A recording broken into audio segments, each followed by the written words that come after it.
So I've been surfing on the news recently. Hi, I'm Margaret Gio. There's gonna be no intro today. But I've been scrolling on the news, and this woman who is called Ngozi Fulani is a whole. It's a whole turd, basically. So if you don't know what happened, Ngozi Fulani was invited to the Buckingham Palace for like a function or something.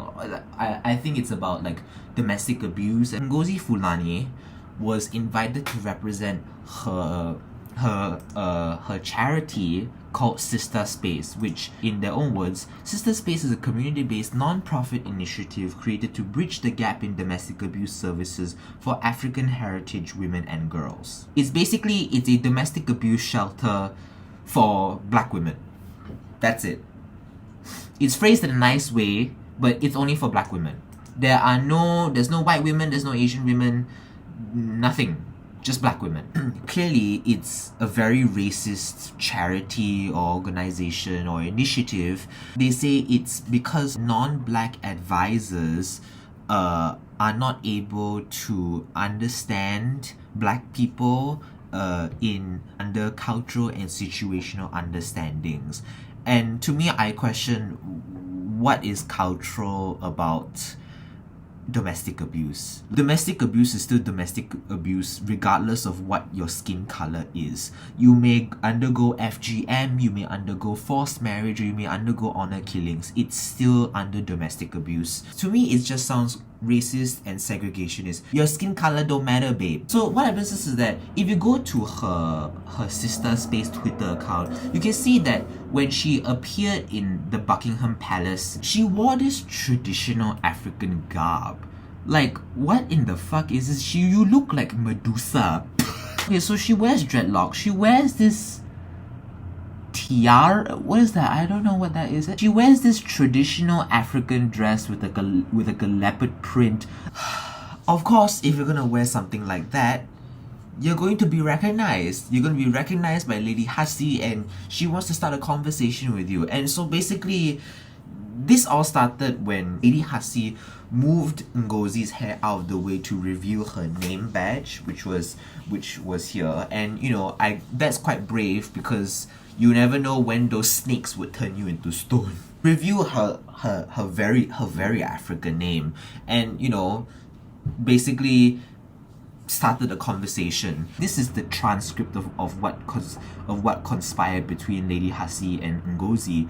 Basically, this. And you know, this is just a transcript. We don't actually know what happened. This is not verified as the truth. Lady SH, where are you from? Me, Sister Space. You already fucked up from the first start. Like, she asked you where you're from, not who do you represent? The conversation continues. No, where do you come from? We're based in Hackney. No, she's asking about where do you come from? No, what part of Africa are you from? And she said, I don't know. They didn't leave any records.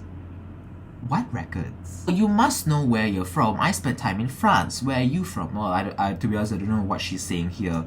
Okay, basically I got some insight. Lady Hassie was basically saying that, you know, she spent some time in France because this is where her ancestry was. Just giving Ngozi an example to go off of. And clearly Ngozi missed the point, like I did, because, you know, English, I'm not very good with it. But whatever the case is that this went back and forth and back and forth. Now, in my theory, Ngozi probably knew what Lady Hassie was saying, but she was intentionally missing the point. Even in this transcript. Now, she also said that this went on for 6 minutes, and I don't know whether she can remember anything for 6 minutes. People are also saying that there's an audio recording as well. I don't believe that is the case. Now, she said this. If you invite people to an event against domestic abuse and there are people from different demographics, I don't see the relevance of whether I'm British or not British. Which I think is a good point. But her charity begs to differ. Let's face it, she kind of brought this upon herself. If you look like a queen who came from tribal Africa, of course you're gonna be asked questions because you are fucking exotic. You dress differently from other black people. Who Which African person dresses like this? And by the way, if you reach the end of that transcript, you would see that she's actually Caribbean. That's cultural appropriation. What she's wearing is cultural appropriation, because the last time I checked, Caribbean culture and African culture are completely different. So what do you have to say for yourself, Ngozi? And you know her name, Ngozi Fulani? That's not actually her real name. She legally changed it from Marlene Headley, which is quite an English name. So you will wonder why Lady Hussey, seeing you in this traditional African garb and you having the name Ngozi Fulani on your name badge, with all of this, people are going to wonder, where are you really from? People are going to be curious of what you represent. That's just human. That's just the human sense. It's human nature. So in her latest tweet, she said that she didn't want to reveal the person who attacked her. Honey, you got her fired.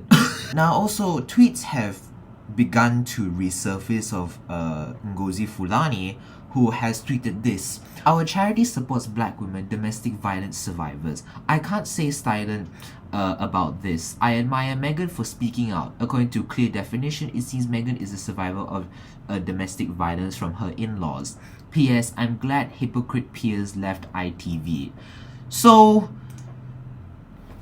she already has an agenda. So think about it. So coupled with this tweet, and not only that, her refusal to answer Lady Hussey's question, or seemingly trying to misunderstand what Lady Hussey is saying and dragging it out, and then going on Twitter to blast Lady Hussey and the royal family for racism,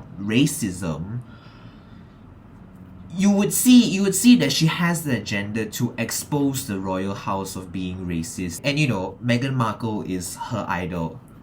Sarang hai. So in conclusion, Ngozi is the one is at fault. It's not victim blaming if you have an African name which you changed it from a English one, wear a traditional garb which is cultural appropriation, and wear a tiara to make you look like a queen. Now I can tell you, for example, the Bhutanese king and queen wear traditional outfits as it is mandated by law in Bhutan. However, when they met the royal family, as seen in this photo, they were wearing Western clothing. Dress the part if you don't want to be picked up, because after all, you are in a very formal situation where you have to dress a certain way. So don't dress looking like that. Simple. In summary, she dressed like that, she brought it upon herself, it's not racism. Lady Hussey was just being curious. Thank you guys so much for watching my video. I hope you enjoyed it. Please comment, like, and subscribe. I have been your host, Margar Geode, and I will see you next time. Bye!